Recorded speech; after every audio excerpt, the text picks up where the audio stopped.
ओम शांति। 3/7/2022 प्रातः मुरली। ओम शांति। अव्यक्त बाप दादा। रिवाज 10/1/91 मधुबन।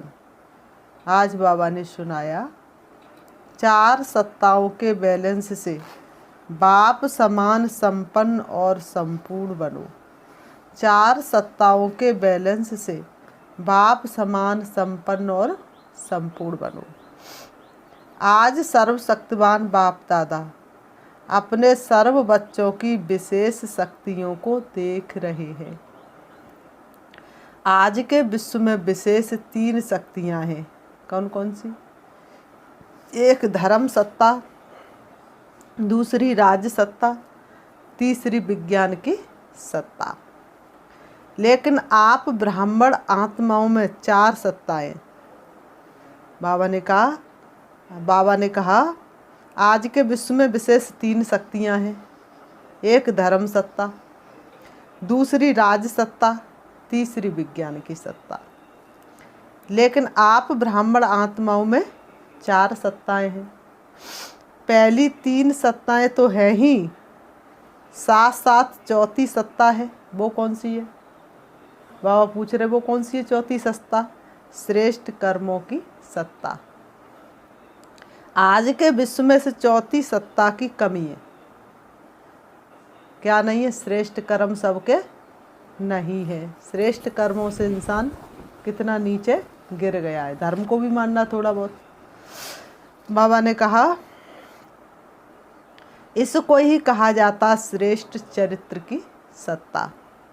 इन 4 सत्ताओं द्वारा आप ब्राह्मण आत्माएं अपना और विश्व का कल्याण कर रही हो। अपना भी कल्याण तो विश्व का भी कल्याण कर रही हो। बाबा के बच्चे तो एक कदम भी श्रेष्ठ कर्म बिना रख नहीं सकते। उनके तो एक एक संकल्प भी श्रेष्ठ होंगे।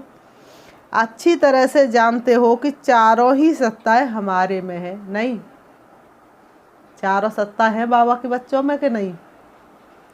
बाबा ने कहा चारों ही हैं, सिर्फ एक धर्म की सत्ता है।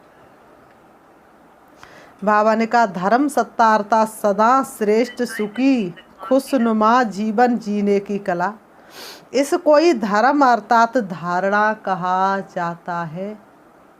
राज सत्ता अर्थात अपने को और राज्य को अर्थात अपने कर्म साथियों को अपने स्नेह और शक्ति के बैलेंस द्वारा सर्व प्राप्ति संतुष्टता का अधिकार दाता बन अनुभव कराना। राजा अर्थात दाता। हर एक द्वारा संतुष्टता की क्या होनी चाहिए? वाह हो। हर एक द्वारा संतुष्टता की बाबा हो। यही अर्थात राज सत्ता।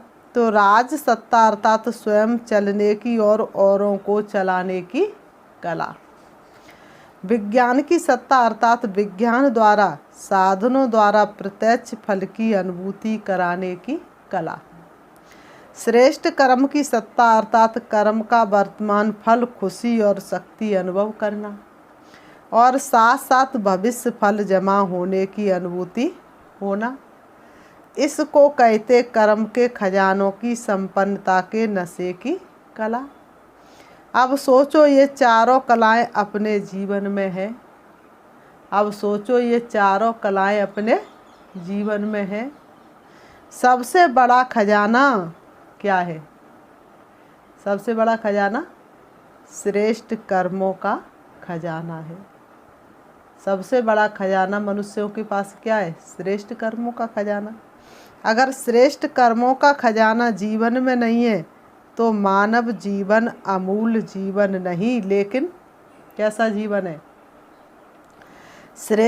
अगर श्रेष्ठ कर्मों का खजाना जीवन में नहीं है तो मानव जीवन अमूल्य नहीं, लेकिन कैसा है? जीवन पशु समान है। श्रेष्ठ कर्म नहीं है तो मनुष्य का जीवन पशुओं के समान है। आप सभी किस अथॉरिटी से विश्व के आगे चैलेंज करते हो कि जीवन जीना सीखना हो तो यहाँ आकर सीखो। जीवन जीना सीखना है तो यहाँ आकर सीखो। ये चैलेंज करते हो ना? बाबा ने कहा तुम सबसे ये चैलेंज करते हो ना। राजनेता हो चाहे विज्ञानी नेता हो चाहे धर्म नेता हो, सबके आगे रूहानी फकुर से कहते हो बेफिक्र बादशाह बन करके देखो। बादशाह हो ना, बाबा कह रहे तुम बच्चे क्या हो, बादशाह हो ना। जीवन का ही अर्थात आनंद अनुभव कर रहे हो ना। सबसे बड़ा खजाना किसके पास है? हमारे पास है। सबसे बड़ा खजाना किसके पास है? बाबा के बच्चों के पास है। अथॉरिटी से कहते हो ना, क्योंकि दुनिया में 3 सत्ताएं हैं, आपके पास 4 सत्ताएं हैं और चारों ही सत्ताओं का बैलेंस यही बाप समान संपन्न और संपूर्ण स्थिति है। तपस्या वर्ष में क्या करेंगे? बाबा पूछ रहे तपस्या वर्ष में क्या करेंगे? इन चारों सत्ताओं को चेक करना। चारों ही सत्ताओं के आधार से एक रस स्थिति का आसन सदा अचल अडोल रहेगा। तपस्या सदैव आसन पर करते हैं। ऋषि मुनि भी तपस्या करते तो क्या करते? आसन लगाते हैं ना। तो तपस्या हमेशा आसन पर करते हैं। लेकिन तुम्हारा आसन कौन सा है? श्रेष्ठ स्थिति का आसन। तो ये 4 सत्ताओं रूपी 4 पांव एक रस स्थिति के आसन को मजबूत करेंगे। हर समय बेफिक्र बादशाह का अनुभव कराएंगे। बादशाह अर्थात अधिकारी और प्रजा अर्थात अधीन रहना पड़ता है। तो आप बेफिक्र बादशाह हो या प्रजा हो जो किसी न किसी विकार के अधीन हो। बादशाह हो, बेफिक्र प्रजा नहीं हो। बाबा कह रहे तुम बेफिक्र प्रजा नहीं हो, बेफिक्र बादशाह हो। राजयोगी हो या प्रजा योगी? बाबा ने कहा राजयोगी हो, प्रजा योगी नहीं हो। कौन सा योग सीखने आए हैं? राजयोग। प्रजा का योग सीखने तो नहीं आए हैं। इस बेफिक्र बादशाही की निशानी क्या दिखाई देती है? बाबा ने कहा इस बेफिक्र बादशाही की निशानी क्या दिखाई देती है? जितना अधिकारी उतना ही सर्व के सत्कारी। सिर्फ अधिकारी नहीं, सिर्फ अधिकारी नहीं, सत्कारी। अधिकारी की परख ही सत्कारी से होती है।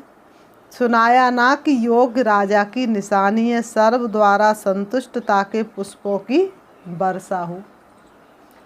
योग राजा की निशानी क्या है?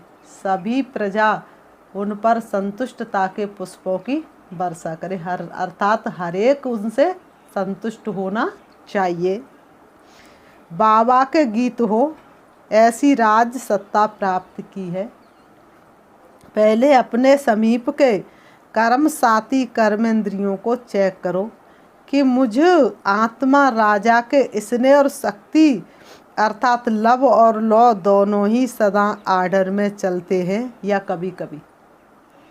दोनों ही आर्डर में चलते हैं या कभी कभी आर्डर में चलते हैं और कभी कभी नहीं चलते हैं। मजबूरी से चल रहे हो या मोहब्बत से चल रहे हो? बाबा पूछ रहे मजबूरी से चल रहे हो या मोहब्बत से? दिखावा मात्र या दिल से चल रहे? तो कैसे दिखावा करने मात्र, दिल से नहीं। ऐसे ही सारे दिन की दिनचर्या में अपने कर्म संबंधी या कर्म के साथियों को देखो। उसके साथ सर्व संपर्क में आने वाली आत्माओं को देखो कि मुझ राज्य अधिकारी आत्मा द्वारा कितने परसेंटेज में और कितने संतुष्ट हर्षित रहे। सुबह से शाम तक देखो मुझ राज्य अधिकारी के व्यवहार से, कर्म से कितने परसेंटेज लोग संतुष्ट रहे और हर्षित रहे। मेरा कोई कर्म ऐसा तो नहीं जो लोग मुझसे दुखी हो, परेशान हो। तो बाबा ने कहा ये बाबा के पुष्प नहीं है। ये है राज सत्ता की यथार्थ अनुभूति। विज्ञान के सत्ता की चेकिंग कैसे करेंगे? बाबा ने कहा राज सत्ता की तो चेकिंग क्या है? हर कोई तुम्हारे ऊपर बाबा के पुष्प बरसाए, हर कोई हर्षित रहे, संतुष्ट रहे। अब बाबा ने कहा विज्ञान के सत्ता की चेकिंग कैसे करेंगे? हद का विज्ञान हद के स्थूल साधनों द्वारा सुख आराम की अनुभूति कराते हैं। ये क्या है? हद का विज्ञान। जो हद के साधन बना दिए तो क्या हो रहा है? सुख का, आराम का अनुभव हो रहा है। आपका विज्ञान है योग शक्ति। योग बड़े से बड़ा क्या है? विज्ञान है। वहाँ है साधन, यहाँ है भावना का, वहाँ है साधन, यहाँ है साधना। आत्मा को मन और बुद्धि की साधना द्वारा कितना दूर ले जाते हो। बाबा ने कहा हद के विज्ञानी सूर तक नहीं पहुँच सके, और बेहद के विज्ञानी, हद के विज्ञानी तो सूर तक भी नहीं पहुँच सके। सूर तक जाने की कोशिश की लेकिन फिर लौट आए। लेकिन बेहद के विज्ञानी चंद्रमा सूर से भी पार मन और बुद्धि की साधना द्वारा कितने समय में पहुँचते हो। कितना समय लगता है परम धाम में पहुँचने में? 1 सेकंड। और कितना खर्चा लगता है? 1 रुपया भी नहीं। समय को कहते हैं टाइम इज मनी। स्थूल मनी तो नहीं लगती परम धाम तक पहुँचने में, स्थूल मनी तो नहीं लगती, लेकिन टाइम की मनी भी नहीं लगती। स्थूल मनी नहीं लगती लेकिन टाइम की मनी भी नहीं लगती। तो कितना बड़ा विज्ञान है ये। एयर कंडीशन द्वारा सुख देते, आराम देते, और आप साधना द्वारा जब चाहो तब शीतल स्थिति का अनुभव करो। जब चाहो तब ज्वाला रूप का, शक्ति रूप का अनुभव कर सकते हो। हद का विज्ञान थोड़े समय के लिए आराम देने के निमित्त बनता है, लेकिन आप सदा आराम में रहते हो। बाबा ने कहा चैन में, हद का विज्ञान तो थोड़े समय के लिए आराम देता है, लेकिन आप सदा आराम में रहते हो। चैन की नींद में सोते हो, ना कल की चिंता ना काल की फिक्र है। हर हाल में बदा जब हम पर तेरी नज़र है। चैन से उठते हो, आप चैन से सोते हो और चैन से उठते हो, और चैन से सारा कार्य करते हो। कहीं पर भी बेचैनी नहीं। बेचैन होते हो क्या? जब आसन से उतर आते हो तब बेचैन होते हो। जब तक आसन पर बैठे रहते हो तब तक बेचैनी नहीं। आसन से उतर आते हो तब बेचैन होते हो, नहीं तो बेचैन का नाम निशान नहीं है। विज्ञान और क्या करता है? मनोरंजन का साधन देता, और आपका मन उदास होता ही नहीं, जो हद के मनोरंजन की आवश्यकता हो। विज्ञान से क्या हुआ? टीवी, मोबाइल तो मनोरंजन का साधन बना ना, पर बाबा ने कहा आपका मन तो कभी उदास होता ही नहीं, क्योंकि उदास तब होते जब मन के दास बनते हो, और मन पर तो तुमने पूरी विजय प्राप्त कर ली है। दास बनते हो क्या? अब बाबा पूछ रहे बच्चों तुम दास बनते हो क्या, या कभी कभी 63 जन्मों के संस्कार आ जाते हैं? अभी तो बादशाह बन गए हैं ना, अभी तो बेफिक्र बादशाह बन गए ना, कि अभी भी कभी कभी दास बन जाते हैं? ना दास बनते और ना ही उदास होते। ना कभी मन के दास बनते और ना कभी उदास होते हैं। इसलिए मन सदा किस में रहता है? मौज में रहता है। इसलिए तुम्हारा मन सदा मौज में रहता है। एकांत में है तो भी मौज में है। कौन साथी है? कदम कदम पर मदद तुम्हारी ये एहसास दिलाती है। सोचो तुमको कौन मिला, अब कौन तुम्हारा साथी है। संगठन में है तो भी मौज में है। सदा मौजों के दाता मालिक बाप के साथ रहते हो ना, कि कभी कभी रूठ जाते हो। रूठना नहीं, मन अथवा मोह को फेर नहीं देना। ऐसे चेक करो कि विज्ञान की सत्ता कहाँ तक अविनाशी रहती है। ऐसे ही धर्म सत्ता, बाबा कह रहे विज्ञान की सत्ता कहाँ तक अविनाशी रहती है। तो 2 सत्ताओं के बारे में तो पता चला, एक राज्य सत्ता और दूसरी विज्ञान की सत्ता। तीसरी है ऐसे ही है धर्म सत्ता। धर्म अर्थात श्रेष्ठ जीवन जीने की कला। इंसान को जीने की कला सिखलाता है राजयोग। हर परिस्थिति में मुस्कराना सिखलाता है राजयोग। ये धारणा ही धर्म है। आप सब तो धर्म आत्मा भी हो और श्रेष्ठ कर्म आत्माएं भी हो। तो ये चेक करो कि ब्राह्मण जीवन में जी रहे हैं। इस तन में तो प्राण धरे हैं बाबा तेरे ही खातिर। जग में पुराने ठहरे हुए हैं जग परिवर्तन की खातिर। तो क्यों जी रहे हैं? सिर्फ धर्म का कार्य पूरा करने के लिए। तो कौन बन के जी रहे? ब्राह्मण बन के। ब्राह्मण जीवन अर्थात सदा निर्विकल्प निर्विघ्न निर्विकर्मी सदा निराकारी सो साकारी। इसको कहा जाता जीने की कला, जहाँ कोई हद की इच्छा नहीं, कोई अप्राप्ति नहीं। सदा ये गीत गाते रहो। कौन से गीत गाते रहो? पाना था वह पा लिया। इसको ही कहा जाता है धर्म सत्ता। अब सोचो, चारों ही सत्ताएं हैं, चारों ही पाँव एक रस है।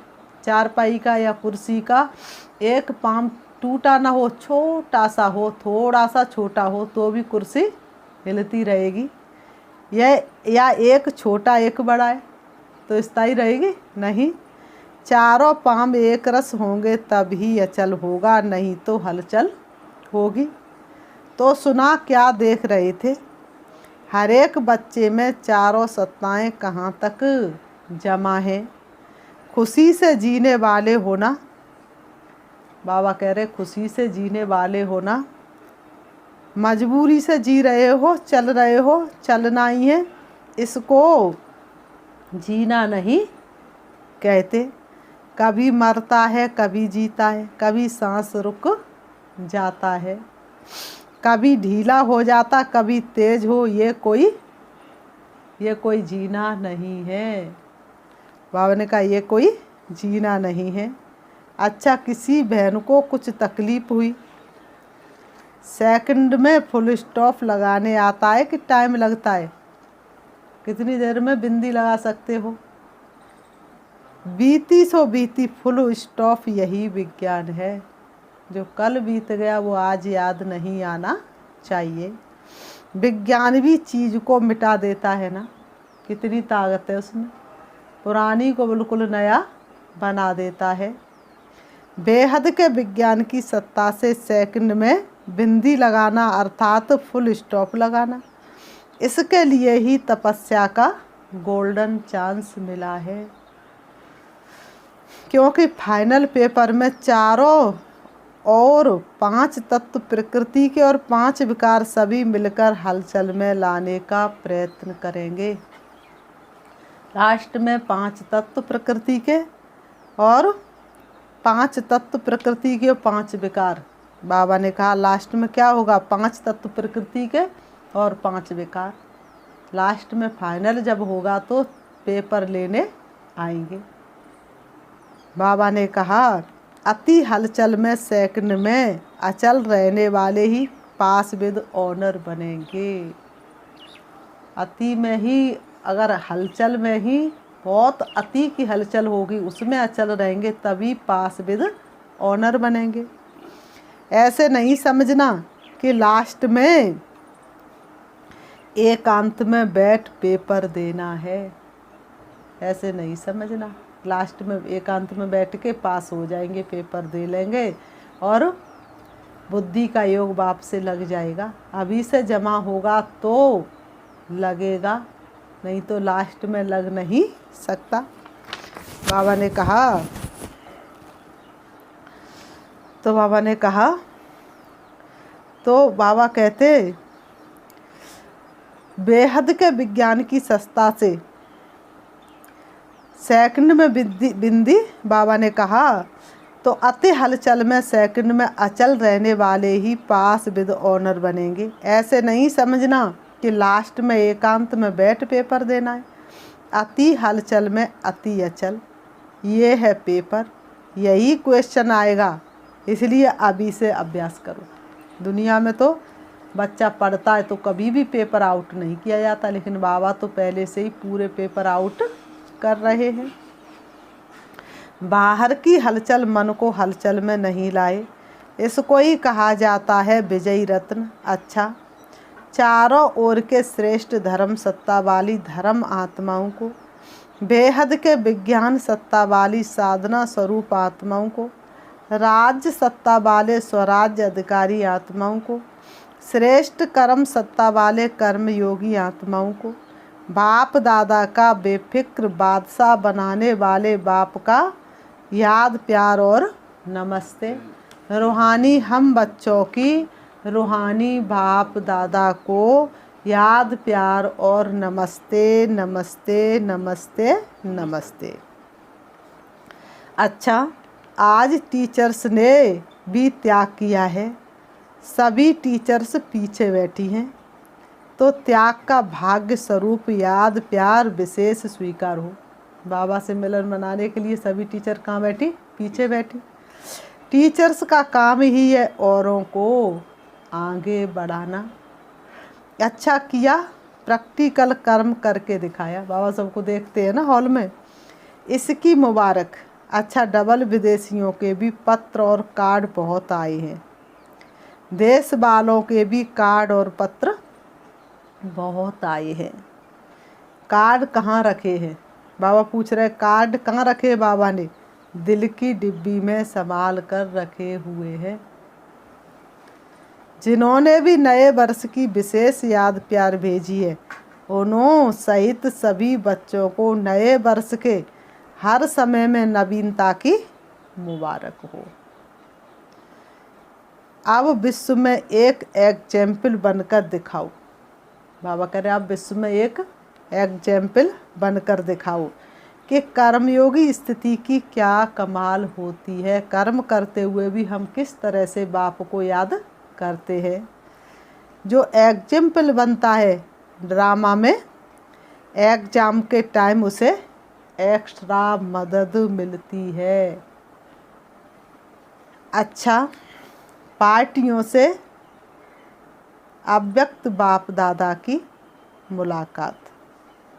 बाप के साथ रहने से श्रेष्ठ स्थिति का सहज अनुभव कर रहे हो ना। बाप के साथ तो स्थिति अपने आप ही बन जाती है, मेहनत नहीं लगती है। दिन रात बाप के साथ की अनुभूति करने से सहज ही श्रेष्ठ अनुभव करते रहेंगे। बाबा को याद करते करते, बाबा के पास रहते रहते याद मुश्किल नहीं, पूरी सहज हो जाती है, क्योंकि समीप से शक्ति मिलती है। जितना समीप होगा उतनी ही शक्ति मिलेगी। जैसे साकार में समीप रहना सहज लगता है।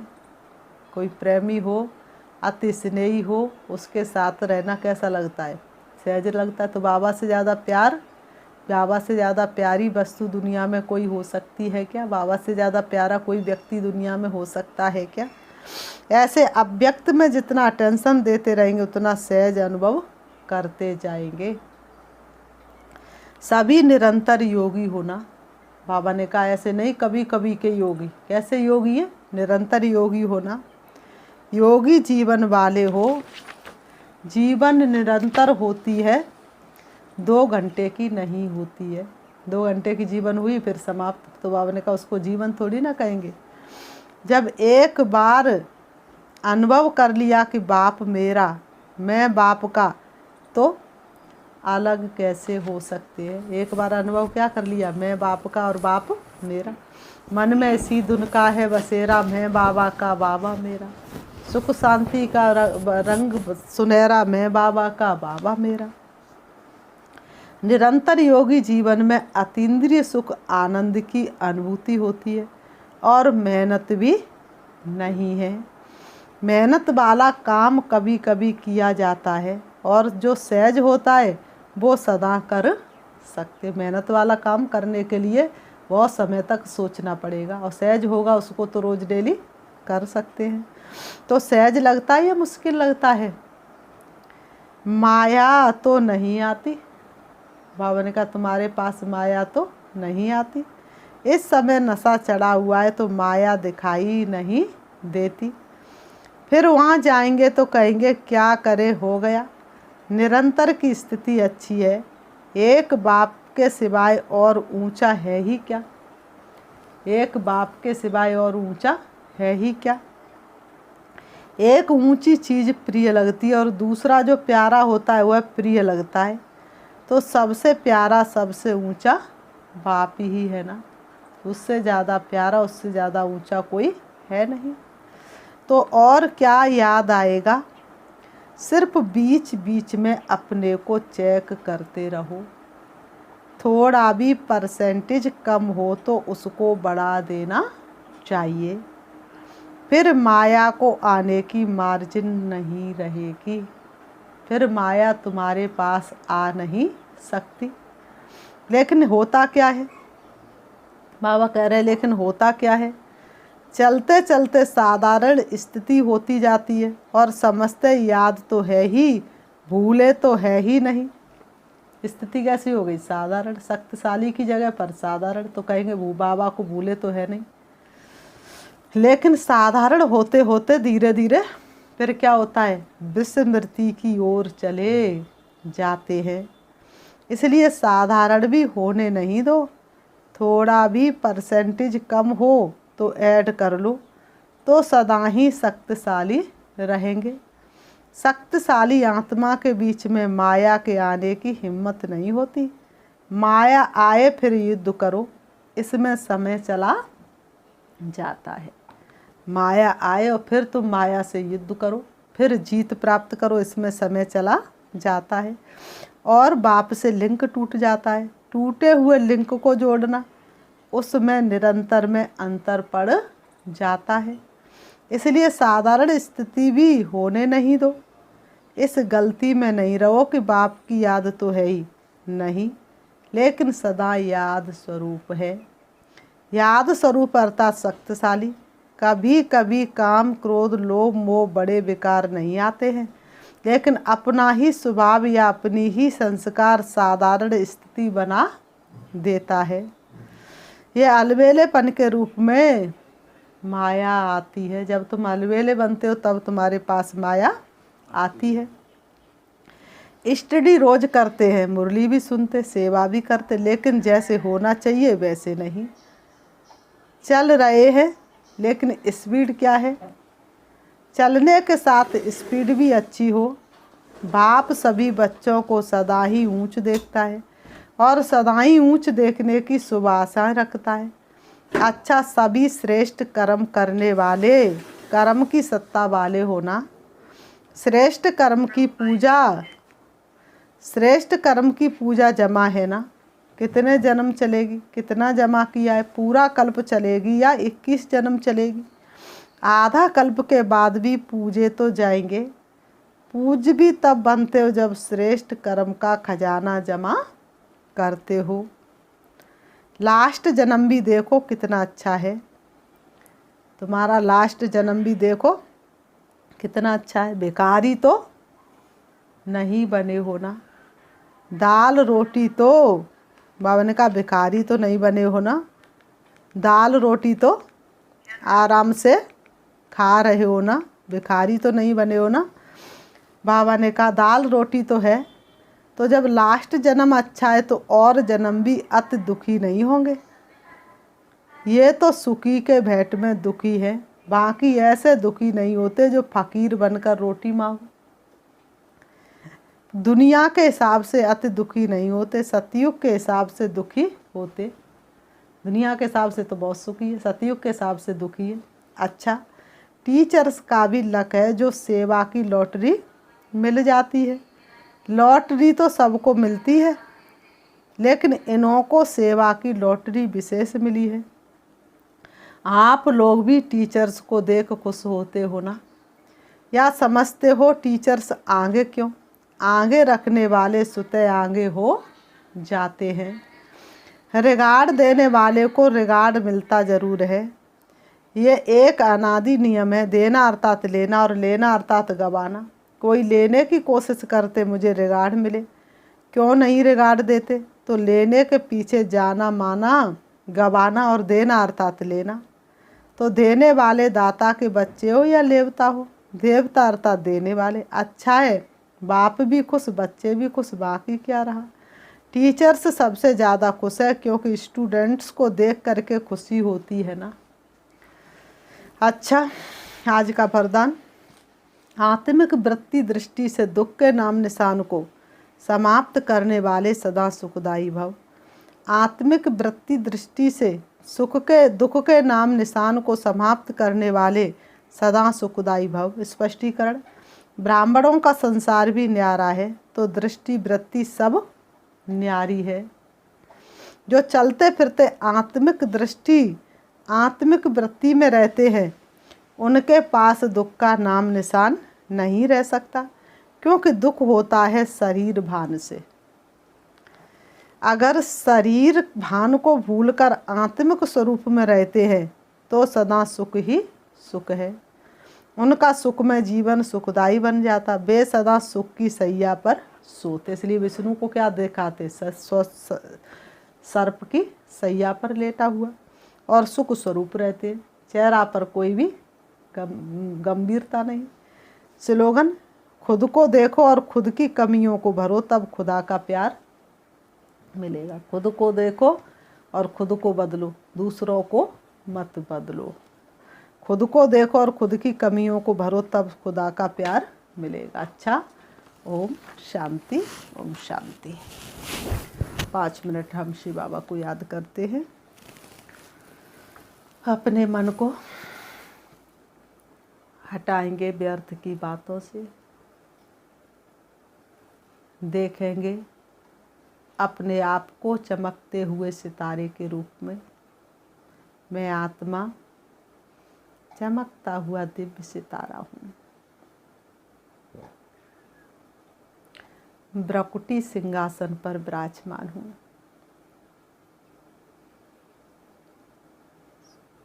कर्मेंद्रियां मेरी कर्मचारी है। मैं आत्मा राजा हूँ। सारी कर्मेंद्रियां मेरे ऑर्डर प्रमाण चलने वाली है। मैं सिंहासन पर विराजमान हूँ। एक एक कर्मेंद्रियां मेरे ऑर्डर में है। अब मैं आत्मा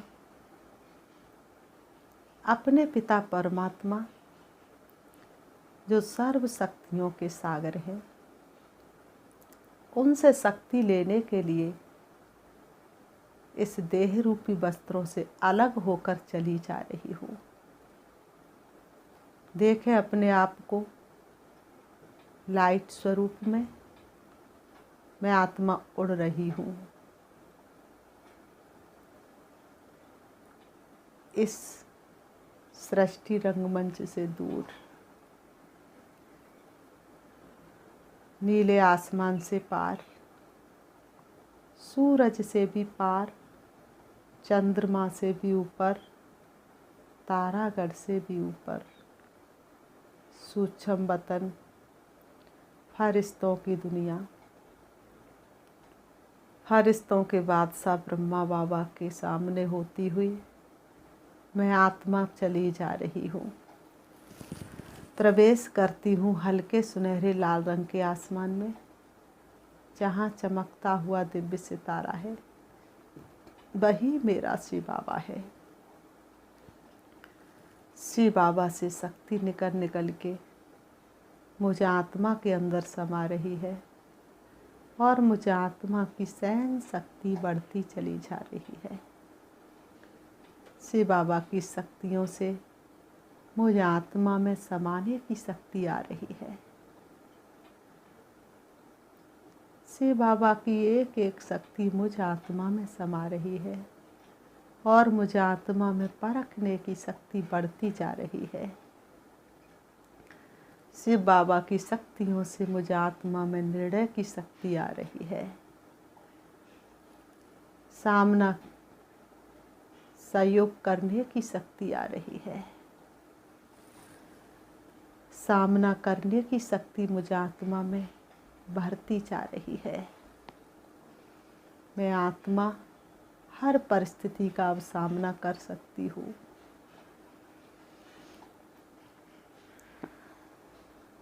शिव बाबा की शक्तियाँ मुझे आत्मा में विस्तार से संकीर्ण करने की शक्ति बढ़ा रही है। शिव बाबा की शक्तियों से मुझे आत्मा में समेटने की शक्ति आ रही है। अब मैं आत्मा अष्ट शक्तियों से भरपूर हूँ। मैं अष्ट भुजाधारी दुर्गा हूँ। जिस स्वरूप का भक्त लोग पूजन कर रहे हैं, मुझ आत्मा के अंदर संपूर्ण शक्तियाँ हैं। सारी सृष्टि के मनुष्यों को शक्ति देने के लिए मैं अब अपने बाबा से विदाई लेती हुई वापस आ रही हूँ। परम धाम से नीचे, सूक्ष्म वतन से भी नीचे,